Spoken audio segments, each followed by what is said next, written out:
네, 12월 16일 정례 브리핑 시작하겠습니다. 어제부터 취임했고 오늘 첫 브리핑을 하게 된 신임 대변인 정빈나입니다. 엄중하고 중요한 시기임을 잘 알기에 이 자리에 선 게 사실은 굉장히 어깨가 무겁기도 한데요.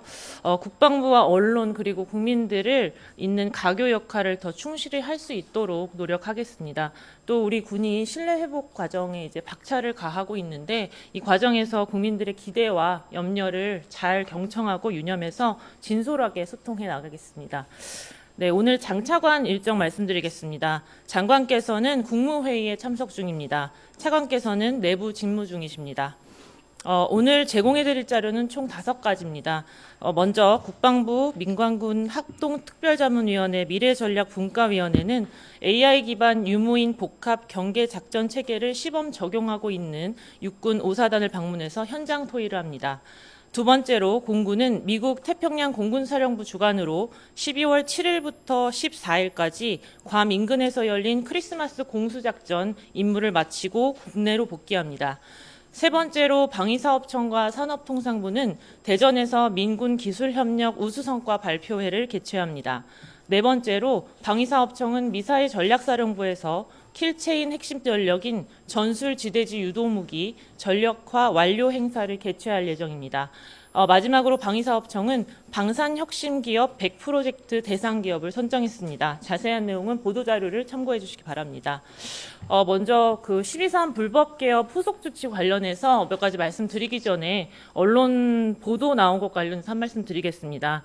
오늘 모 매체에서 국방부 조사본부가 지난 비상계엄 당시 정치인 체포조 운영 등에 관여했다는 의혹을 받고 있는 가운데 해당 부서 인원들이 감시해야 할 감사기구 실무에 투입됐다는 주장이 제기됐다는 보도가 있었는데 전혀 사실 무근임을 말씀드립니다.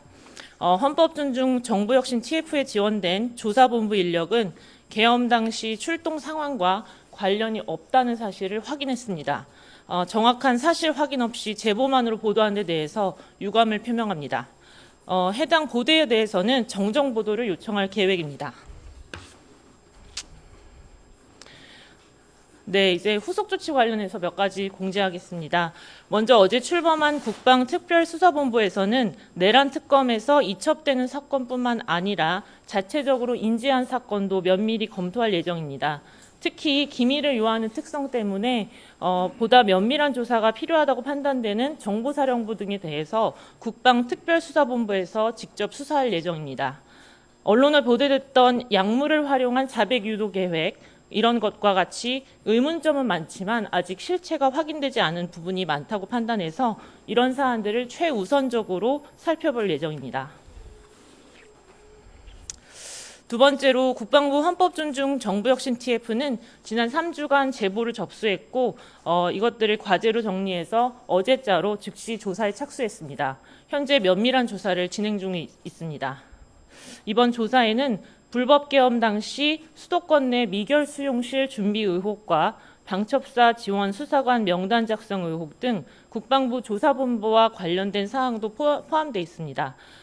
세 번째로 국방부 조사본부에 제기된 의혹과 관련해서 국방부 조사본부 차장 직무대리 박정훈 대령은 관련자 16명에 대해서 오늘 12월 16일자로 직무정지를 하고 분리조치된 상태에서 헌법존중 TF의 조사를 받도록 조치했습니다. 마지막으로 국방부 검찰단은 정보사령부 특수부대 예산과 임무에 대한 정보를 누설한 전 정보사령관에 대해서 군형법상 군사기밀 누설 혐의로 기소할 예정입니다.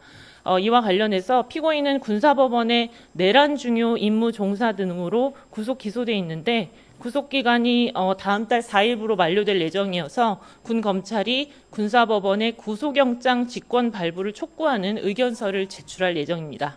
이상입니다. 질문해 주시기 바랍니다. 예, 박 기자님. 예, 박수찬 세계보 기자입니다. 우선 대변인 취임을 축하드립니다. 그리고 첫 브리핑 하신 것에 대해서도 일단 다시 축하드리고요. 한 가지 질문 드릴 게 있습니다. 박진경 대령이 국가유공자 등록 문제와 관련해서 무공훈장을 취소해야 국가유공자 등록도 소급해서 취소할 수 있다라는 얘기가 나오고 있습니다. 그런데 무공훈장 수훈과 관련된 자료가 남아있지 않다고 하는데 이 자료가 왜 남아있지 않게 된 것인지 그 이유가 좀 궁금합니다. 그 이유가 좀 말씀해 주실 수 있나요?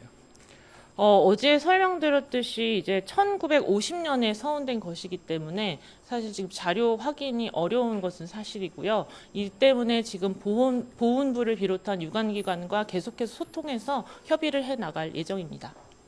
이게 박진경 대령에게 서운된 무공훈장은 무공훈장 중에서 등급이 꽤 높은 것이고, 따라서 무공훈장이라는 것은 수훈을 할 때 반드시 그 근거가 남을 수밖에 없거든요. 아무리 창군 초기라고 해도 훈장을 그냥 주진 않았을 거란 말이에요. 그렇다고 근데 훈장을 줬는데 그 자료가 남아있지 않아서 확인이 안 된다고 하면은, 그렇다면 그 훈장을 가지고 국가유공자 등록이 된 건데, 그렇다면 사실상 근거가 너무 빈약하잖아요. 그러니까 왜 자료가 없게 됐는지 그 이유라도 설명을 설명이 있어야 사람들이 납득을 할 수 있지 않겠습니까? 네, 일단 1950년 상황이기 때문에 저희도 지금 계속 확인은 하고 있고요. 그래서 계속 말씀드리는 게 지금 계속 유관기관과 협의를 해서 이제 확인하고 이제 어떻게 조치할지를 지금 검토 중입니다. 한 가지만 더 여쭤볼게요. 보통 그러니까 무공훈장 서훈과 관련된 자료도 보존 연한이라는 게 따로 있나요? 그건 확인해 봐야 될 것 같습니다. 예, 추가 질문 있으십니까? 예, 질문 없으시면 브리핑 마치겠습니다.